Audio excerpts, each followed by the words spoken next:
संपत का घर दुल्हन की तरह सजा हुआ था।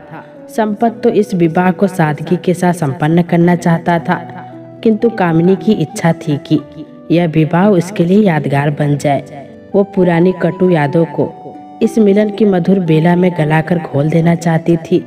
उसने विशेष ऑर्डर देकर अपना कमरा और सुहाग से शानदार तरीके सजवाई थी। संपत की इच्छाओं ने अब गुलामी का रूप ले लिया था और वे कामनी की इच्छाओं का हुक्म बजाने लगा था। कामनी अब न केवल संपत के घर की मालकिन थी, बल्कि वो अब संपत की स्वामिनी भी थी। इस विवाह से वैसे भी सभी प्रसन्न थे। बाबूजी, अनीता, सुमन सभी आनंद के समंदर में गोते लगा रहे थे, परंतु नई माँ की बात ही कुछ और थी। उसके पैर जमीन पर नहीं पड़ रहे थे। आखिर अपने बेटे का घर फिर से बस रहा था। कौन सी ऐसी माँ है जो अपने बेटे का घर बसते हुए देखकर खुश नहीं होगी। नई माँ के पैर धरती पर नहीं पड़ रहे थे।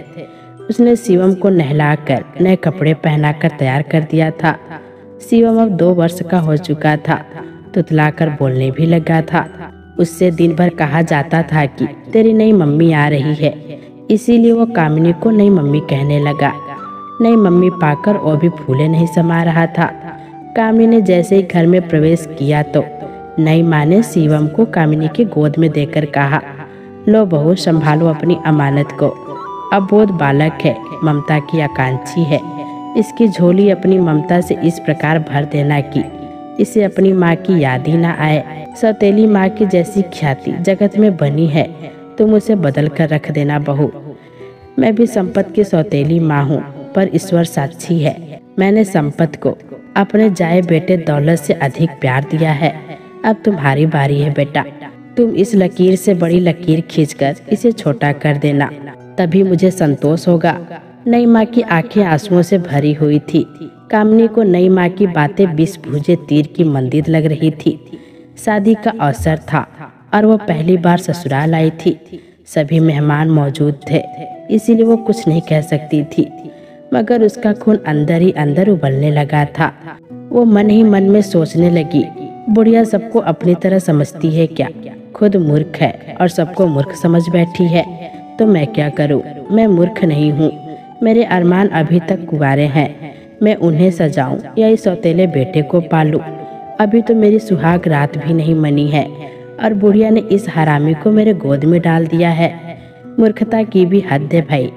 अब इसे कैसे समझाऊं कि मुझे इस शिवम में कोई रुचि नहीं है। कामिनी को चुप देखकर अनीता बोल उठी, क्या सोचने लगी भाभी? कामिनी ने कहा कि कुछ भी नहीं, शिवम कितने प्यारे हैं, बस यही सोच रही थी। जैसे तैसे वो बोली। अनीता भी जवाब देने लगी कि हाँ भाभी, शिवम बहुत क्यूट है, आप इसकी मासूमियत को बरकरार रखना। अब इसकी माँ तुम ही हो, तुम यशोदा बनकर इसे पालना। कामिनी ने कोई जवाब नहीं दिया। वो सबसे फ्री होकर अपने कमरे में जाकर आराम करना चाहती थी, इसीलिए उसने कहा, कितनी गर्मी है यहाँ। नई माँ उसकी हालत देखकर बोली, हाँ गर्मी तो बहुत है। ऐसा करो बहू, तुम अपने कमरे में जाकर आराम कर लो। कामिनी ने शिवम को गोदी से उतारा और वो अपने कमरे में चली गई। उसने जोर से दरवाजा बंद कर लिया। उसकी यह हरकत सबको बहुत बुरी लगी, पर किसी ने कुछ नहीं कहा। संपत ने शिवम को गोदी में बिठा लिया और उसके सिर पर हाथ फिराने लगा। शिवम संपत की गोदी में ही सो गया। संपत भी थका हुआ था, इसीलिए वो शिवम को साथ लेकर वहीं पर सो गया। रात हो गई थी। सबके अरमानों की रात एक बार ही आती है जीवन में, मगर यहाँ ऐसी रात संपत और कामिनी दोनों के लिए दोबारा आई थी। संपत को गायत्री के साथ गुजरी वो रात याद आ रही थी, मगर कामिनी पर उमंगों का भूत सवार था। उसके अरमान अपने बस में नहीं थे। वो अच्छे से तैयार होकर अपनी सेज पर संपत का इंतजार करने लगी। संपत गायत्री की दुनिया में खोया हुआ था। अनीता और सुमन ने उसे कामिनी के कमरे में जबरन भेज दिया। नई माँ ने शिवम को पहले ही सुला दिया था।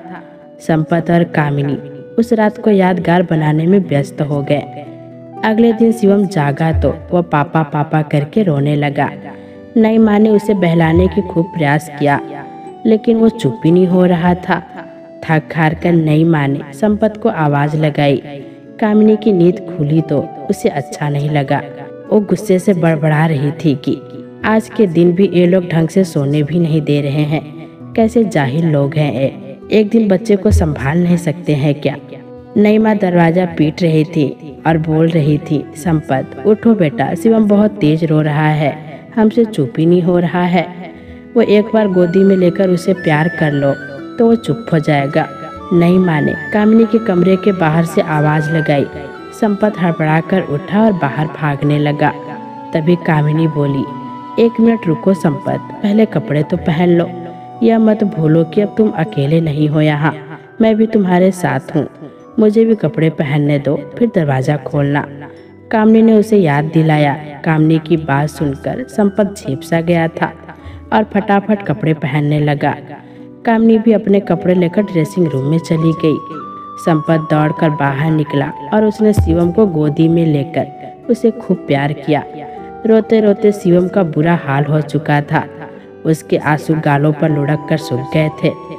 संपत को शिवम की यह हालत देखकर बहुत दुख हुआ, पर वो क्या कर सकता था। उसने शिवम को चुप कराया, खाना खिलाया और थपकी देकर उसे सुला दिया। तब तक कामिनी भी तैयार हो गई थी। अनीता और सुमन कामिनी को छेड़ने का कोई मौका हाथ से जाने नहीं देना चाहती थी, इसीलिए वो दोनों उसे छेड़ने लगी। अनीता ने छेड़ते हुए कहा, नींद कैसी आई भाभी? सुमन आंख मारते हुए बोली, पहली रात को भी कोई सोता है क्या? आप भी कैसी बातें करती हैं दीदी। भाभी की आंखें देखकर भी पता नहीं लग रहा है क्या आपको? तभी अनीता बोली, अरे हाँ, मैं भी कैसी पागल हूँ जो ऐसे प्रश्न पूछ रही हूँ। अनीता कामिनी की आंखों में देखकर बोली, कहो भाभी, रात कैसी गुजरी? ज्यादा दर्द तो नहीं हो रहा है बदन में? अनीता के होठों पर शरारत नाच रही थी। कामिनी को ऐसी छेड़छाड़ बहुत पसंद थी, उसे बहुत अच्छा लग रहा था। वो मंद मंद मुस्कुराने लगी। बोलो ना भाभी, चुप क्यों हो? कैसी रही रात? सुमन को बहुत अधिक जिज्ञासा थी। विवाहित लड़कियों को तो उस रात के आनंद का पता होता है, मगर अविवाहित लड़कियां उस रात के आनंद के बारे में जानने को बहुत आतुर रहती हैं। अनीता ने तो जन्नत की हकीकत देख रखी थी, मगर सुमन अभी उससे दूर थी, इसीलिए उसे कुछ ज्यादा ही हुचंग छूट रही थी। कामिनी दबे स्वर में बोली, अपने भैया से ही पूछ लो दीदी, तो वो बता देंगे। तभी सुमन मिन्नतें करते हुए बोली कि प्लीज भाभी, हमको आपके मुंह से ही सुनना है। कामिनी ने हंसते हुए कहा, क्या बताऊं? आपके भैया ने कुछ किया हो तो बताओ। वो तो आते ही बिस्तर पर सो गए। तभी सुमन बोली कि मेरे भैया ऐसे नहीं है भाभी, वो आप जैसी खूबसूरत परी को पाकर सो नहीं सकते। आपके हुस्न का जादू इस कदर छाया है उन पर कि वो उसमें डूबे बिना रह ही नहीं सकते हैं। फिर कल की रात का तो वो कब से इंतजार कर रहे होंगे। इतने इंतजार के बाद जो चीज हाथ में आई थी उसका आनंद लिए बिना वो कैसे सो सकते थे? सुमन के स्वर में आग्रह था। कामिनी पलटवार करते हुए बोली कि आपकी जब शादी होगी तब आपको पता चल जाएगा कि पहली रात में क्या होता है।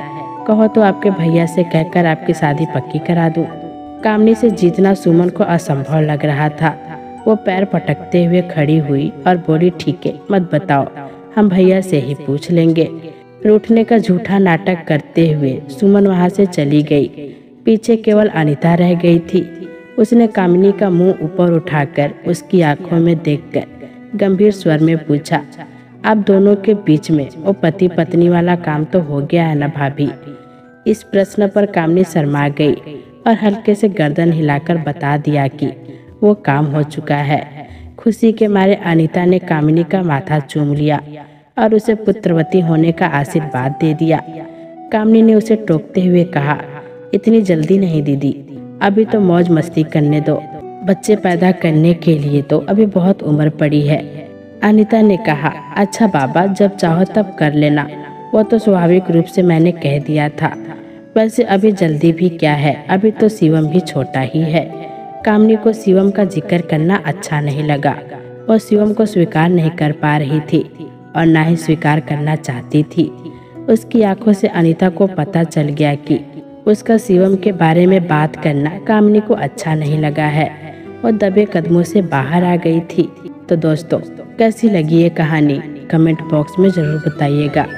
फिर मिलेंगे दोस्तों अगली वीडियो के साथ। तब तक के लिए अपना ख्याल रखना।